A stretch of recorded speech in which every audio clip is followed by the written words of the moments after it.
'విశ్వక్సేన్' కొత్త movie 'funky' చూసొచ్చాననమాట. ఎలా ఉంది అని అడిగితే ఓకే. బానే ఉంది కానీ, నాకైతే పర్సనల్‌గా అంత నచ్చలేదు. 'జాతిరత్నాలు' కామెడీ అందరికి వర్కౌట్ అయింది గానీ, 'ప్రిన్స్' దగ్గర కొంచెం తేడా కొట్టింది. అప్పుడైనా కొంచెం చూసుకోవాల్సింది 'సందీప్' గారు. ఏదో అక్కడక్కడ కొన్ని కొన్ని సీన్స్ బాగా నవ్వనిపించాయి. కానీ మాక్సిమం వచ్చేసి కొంచెం డల్‌గానే అనిపించింది.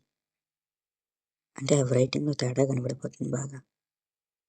'శంకర్ అండ్ సురేందర్ రెడ్డి' లాంటి డైరెక్టర్స్ కూడా ఇలాగే వాళ్ళ యూజువల్ రైటర్స్ లేకపోవడం వల్ల కొంచెం ఆహ్, గ్రాఫ్ పడిపోయింది వాళ్ళది. సేమ్ ఇక్కడ 'సందీప్' గారిది కూడా సేమ్ ఏమో అనిపిస్తుంది.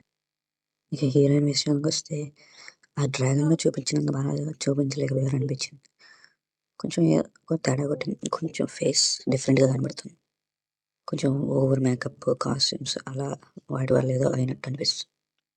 కానీ ఆమెకిచ్చిన రోల్‌లో న్యాయం చెప్పడానికి బానే ట్రై చేశారు. కొంచెం కొంచెం ఆ సంమోహనంలో 'అదితి రోహిత్రి' గారి రోల్‌లా అనిపించింది. ఇక మన హీరో 'విశ్వక్సేన్' గురించయితే ఏమో ఫైనల్‌గా హిట్ కొట్టేసారేమో అనిపిస్తుంది. ఓకే. ఆయనకిచ్చిన దాంట్లో బానే చేశారు. ప్రీవియస్ సినిమాల్లో లాగా కొంచెం ఆ మాస్ కొంచెం తగ్గింది. యాటిట్యూడ్ కొంచెం తగ్గింది. కొంచెం ఈ నగరానికి ఏమైంది డేస్‌లోకి తీసుకెళ్లారు మనని. అంటే అప్పుడు ఎంత గ్రౌండెడ్‌గా, రియలిస్టిక్‌గా ఉండేదో ఆయన పెర్ఫార్మన్స్ అలా. ఓకే. వర్కౌట్ అయినప్పుడు మాత్రం బాగా అనిపిస్తాయి. తన ఫన్నీ డైలాగ్స్. రైటింగే కొంచెం బావుంటే ఇంకా చాలా బాగుండనిపించేది సినిమా. కామెడీ కొంచెం వర్కౌట్ అయ్యి, కొంచెం డైరెక్షన్ మీద కొంచెం 'సందీప్' గారు కాన్సంట్రేట్ చేసుంటే, ఆ మ్యూజిక్, బీజీఎం కూడా పెద్ద అంతగా ఎక్కినట్టు అనిపించలేదు.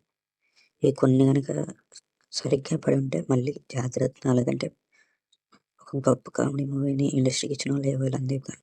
Okay. That's it guys. That's it for the review of 'Funky'. Our flash point rating is 2.5 flashes. Let's meet